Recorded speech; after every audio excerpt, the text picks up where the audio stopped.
प्यारे बच्चों, आपका दिन मंगलमय हो। अगर आप नए हैं तो चैनल को सब्सक्राइब कर लें। आज हम करेंगे अगली वीडियो विदाई संभाषण की। यहाँ से आसिफ शाह ने गले में तलवार डालकर प्रार्थना करने पर उसने कत्लेआम उसी दम रोक दिया, पर 8 करोड़ प्रजा के गिड़गिड़ाकर विच्छेद न करने की प्रार्थना पर आपने जरा भी ध्यान नहीं दिया। विच्छेद होता है अलगाव, क्या होता है? अलग कर देना, बांट देना, बंटवारा करना। कोई ध्यान नहीं दिया। इस समय आपकी शासन अवधि यानी कि शासन का समय पूरा हो गया है, अवधि पूरी हो गई है। तथापि बंग विच्छेद यानी कि बंगाल का विभाजन, बंटवारा किए बिना घर जाना आपको पसंद नहीं है। नादिर शाह से भी बढ़कर आपकी जिद है। क्या आप समझते हैं कि आपकी जिद से प्रजा के जी में दुख नहीं होता? आप विचारिए तो एक आदमी को आपके कहने पर पद न देने से आप नौकरी छोड़ जाते हैं। इस देश की प्रजा को भी यदि कहीं जाने की जगह होती तो क्या वह नाराज होकर इस देश को छोड़कर न जाती? यहाँ की प्रजा ने आपकी जिद का फल यहीं देख लिया। उसने देख लिया कि आपकी जिद ने इस देश की प्रजा को पीड़ित किया। आपको भी उसने कम पीड़ा न दी, यहाँ तक कि आप स्वयं उसका शिकार हुए। यहाँ की प्रजा वह प्रजा है जो अपने दुख और कष्टों की अपेक्षा परिणाम का अधिक ध्यान रखती है। वह जानती है कि संसार में सब चीजों का अंत है। दुख का समय भी एक दिन निकल जाएगा, यानी कि समाप्त हो जाएगा। इसी से सब दुखों को झेलकर, पराधीनता सहकर भी वह जीती है।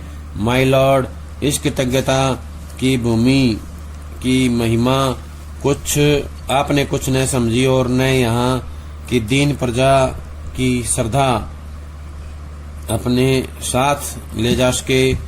इसका बड़ा दुख है। इस देश के शिक्षितों को तो देखने की आपकी आंखों को ताब नहीं। ताब माने होता है इच्छा न होना, या उनको जो है कोई आदत नहीं है। अनपढ़ गूंगी प्रजा का नाम कभी कभी आपके मुंह से निकल जाया करता है। उसी अनपढ़ प्रजा में नर सुल्तान नाम के एक राजकुमार का गीत गाया जाता है। एक बार अपनी विपद के कई साल सुल्तान ने नरवरगढ़ के एक स्थान में काटे थे, यानी कि नरवरगढ़ में उन्होंने अपना विपद का समय व्यतीत किया था। विपद होता संकट, क्या होता है विपद? संकट। दीन होता गरीब, क्या होता है दीन? गरीब। महिमा होता महानता, क्या होता महिमा? महानता। जुदा होता है अलग होना। चूक करना होता है कमी करना, गलती करना। बदौलत होता है कारण। उदारता होता है बड़प्पन, क्या होता है उदारता? बड़प्पन। अब यहाँ से जुड़े प्रश्न देखें। प्रश्न आएगा, तलवार गले में डालकर प्रार्थना किसने की? आसिफ शाह ने। किसने की? आसिफ शाह ने। कत्लेआम किसने रोका? नादिर शाह ने। किसने रोका? नादिर शाह ने जो है कत्लेआम रोका था। कितने करोड़ प्रजा की प्रार्थना को ठुकरा दिया? 8 करोड़। कितने? 8 करोड़ प्रजा के गिड़गिड़ाकर विच्छेद न करने की प्रार्थना को ठुकरा दिया। प्रश्न आएगा, 8 करोड़ प्रजा ने क्या प्रार्थना की थी? विच्छेद न हो। क्या की थी? विच्छेद न हो। किससे प्रार्थना की थी? लॉर्ड कर्जन से। किससे की थी? लॉर्ड कर्जन से। इस समय आपकी शासन अवधि पूरी हो गई थी। तो प्रश्न आएगा, किसकी शासन अवधि पूरी हो गई थी? तो बताना है लॉर्ड कर्जन की। किसकी? लॉर्ड कर्जन की शासन अवधि पूरी हो गई थी। बंग विच्छेद किए बिना घर जाना आपको पसंद नहीं था। तो लॉर्ड कर्जन को कौन सा काम करके जाना पसंद नहीं था? बंग विच्छेद। किसके? बंग विच्छेद किए बिना। कौन सा काम? बंग विच्छेद किए बिना घर जाना पसंद नहीं था। नादिर शाह से भी बढ़कर किसकी जिद थी? लॉर्ड कर्जन की। किसकी? लॉर्ड कर्जन की जिद किससे बढ़कर थी? नादिर शाह से। किससे बढ़कर थी? नादिर से भी बढ़कर थी। लॉर्ड कर्जन की जिद ने किसको दुखी किया? प्रजा को। किसको किया? भारत की जनता को। किसको किया? भारत की जनता को दुखी किया उन्होंने। अगला प्रश्न आएगा, किसके कहने पर पद पे नहीं लगाया गया? तो बताना है लॉर्ड कर्जन। किसके कहने पर? लॉर्ड कर्जन के कहने पर पद पर नहीं लगाया गया। तो क्या किया उन्होंने? अपने पद से इस्तीफा दे दिया। क्या किया? पद से इस्तीफा दे दिया। किसके पास जगह नहीं है देश छोड़ के जाने की? भारतीय जनता के पास। किसके पास? भारतीय जनता के पास जो है जगह नहीं है छोड़ के जाने की। नहीं तो वो जो है लॉर्ड कर्जन से नाराज होकर देश को छोड़ के चले जाते हैं। उनके पास कोई जगह नहीं है। अगला प्रश्न आएगा, यहाँ की प्रजा ने आपकी जिद का फल यही देख लिया है। तो किसकी जिद का फल देखा है? Lord Curzon. लॉर्ड कर्जन की जिद का फल जो किसने देखा है? भारतीय जनता ने। किसने देखा है? भारतीय प्रजा ने, भारतीय जनता ने जो है लॉर्ड कर्जन की जिद का परिणाम देखा हुआ है। और लॉर्ड कर्जन की जिद ने क्या किया है? भारतीय जनता को बहुत अधिक परेशान किया है, पीड़ित किया है, अधिक दुखी किया है। और स्वयं भी जो है उस दुख का शिकार हुए हैं। कौन हुए हैं? Lord Curzon. लॉर्ड कर्जन भी उस दुख का, पीड़ा का शिकार हुए हैं। यहाँ की प्रजा वह प्रजा है जो अपने दुख और कष्टों की अपेक्षा परिणाम पर अधिक ध्यान रखती है।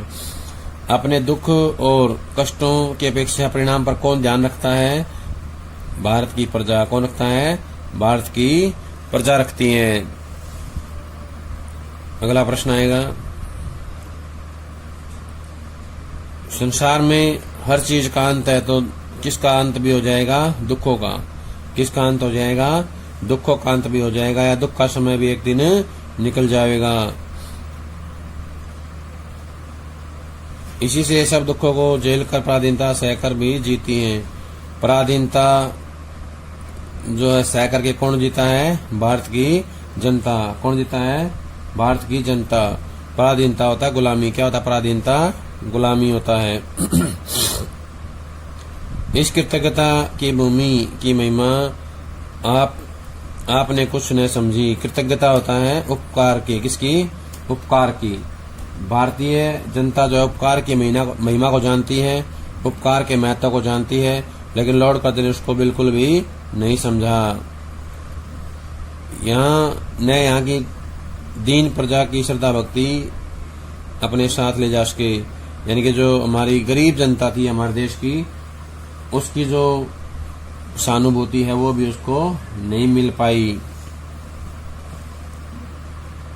इस देश के शिक्षितों को तो देखने की आपकी आंखों को ताब नहीं थी, यानी कि आपकी आंखों को बिल्कुल भी पसंद नहीं थे भारतीय पढ़े लिखे लोग। तो प्रश्न आएगा, भारत के पढ़े लिखे लोग किसको पसंद नहीं थे? लॉर्ड कर्जन की आंखों। किसको? लॉर्ड कर्जन की आंखों को अच्छे नहीं लगते थे। अनपढ़ गूंगी प्रजा के का नाम कभी कभी आपके मुंह से निकल जाया करता है। उसी अनपढ़ प्रजा में नर सुल्तान नाम के एक राजकुमार का गीत गाया जाता है। तो बताना है अनपढ़ प्रजा के बीच में किसका गीत गाया जाता है? नर सुल्तान। किसका नाम?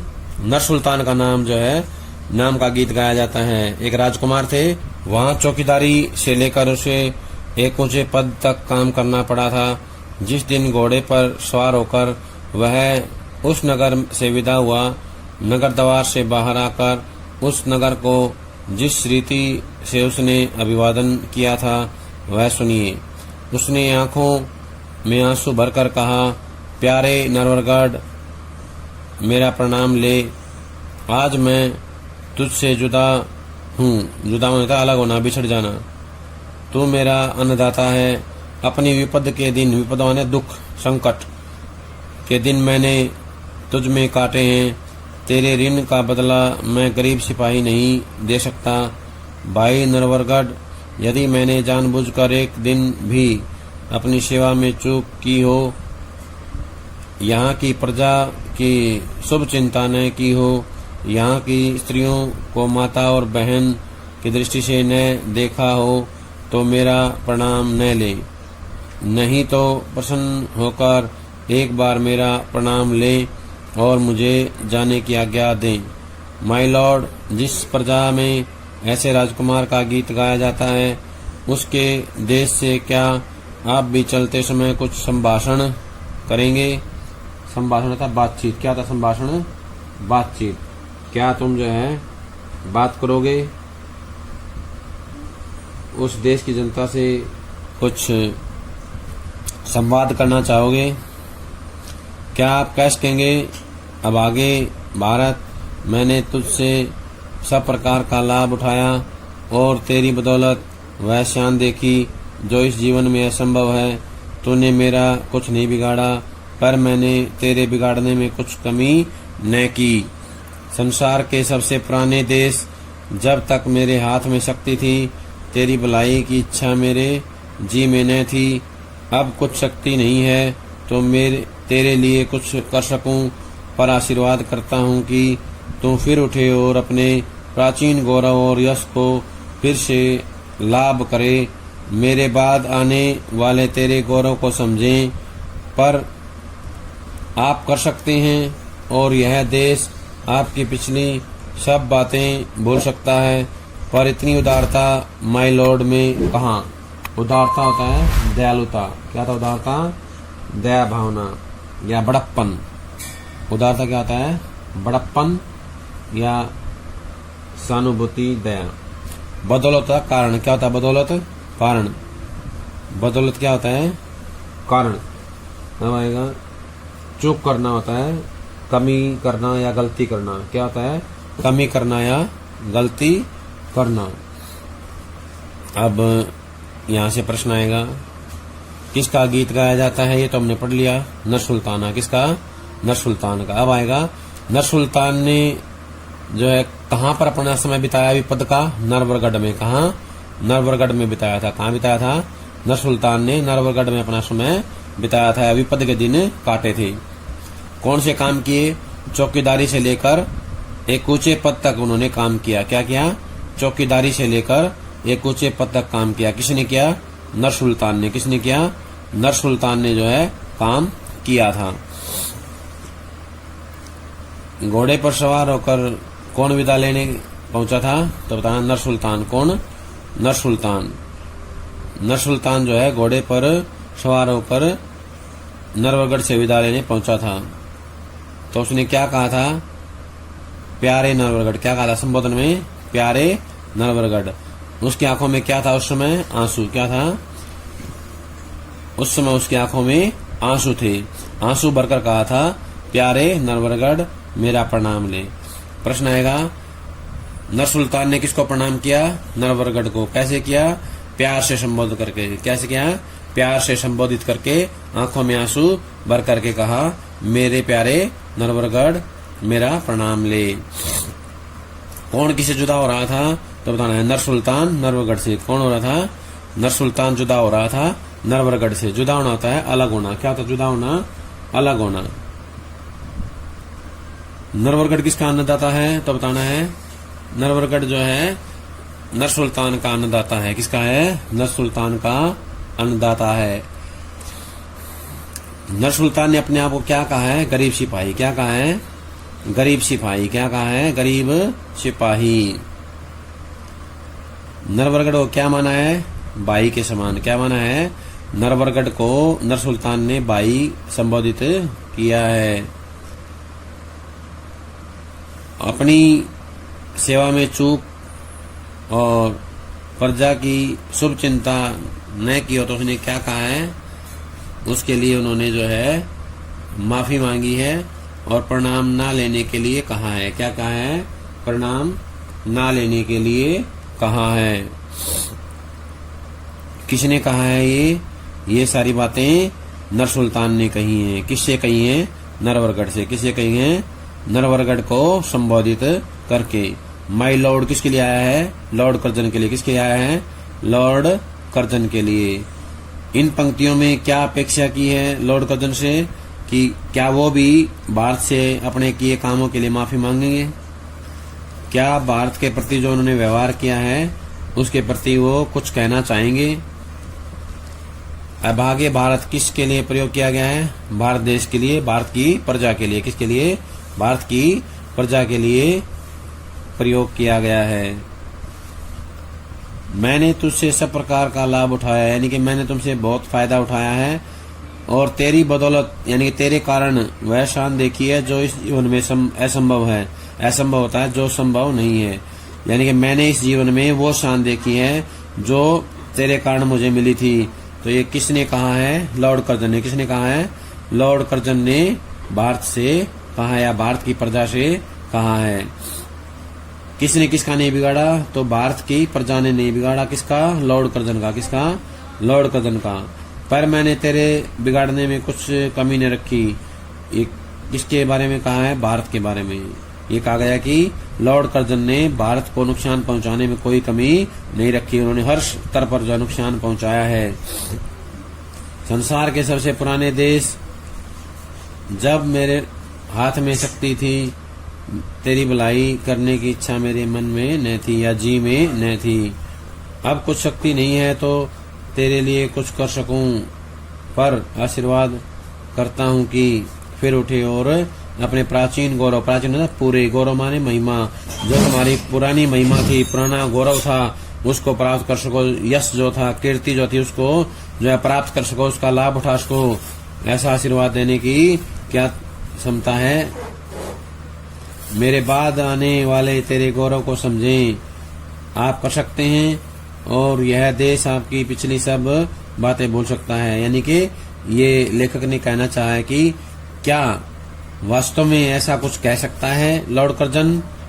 वो ऐसा नहीं कह सकता, क्योंकि वो एक जिद्दी इंसान है, घमंडी इंसान है। अगर वो ऐसा कह देता है तो भारत के वासी क्या करेंगे? उसकी सारी गलतियों को, पिछली गलतियों को भूल जाएंगे। पर इतनी उदारता माय लॉर्ड में कहाँ है? इतनी जो उदारता है, इतनी जो दयालुता है, इतनी जो उनके अंदर भावना है या सहानुभूति है, वो देखने को नहीं मिली। कहने का आशय है कि उनके अंदर किसी प्रकार की भारतीय जनता के प्रति सहानुभूति नहीं है, दयालुता नहीं है, और वो ऐसा नहीं कह सकते। ये बात जो है लेखक मानते हैं। लेखक ने ये माना है कि इतनी उदारता उनके अंदर नहीं है कि वो अपनी गलतियों के लिए क्षमा मांगे और भारत के अच्छे के लिए कुछ जो है ईश्वर से कामना करें। प्यारे बच्चों, ये था विदाई संभाषण का अंतिम पाठ। सभी इसको ध्यान से सुनेंगे, अच्छे से पढ़ेंगे और इसके प्रश्नों को अपनी कॉपी में लिख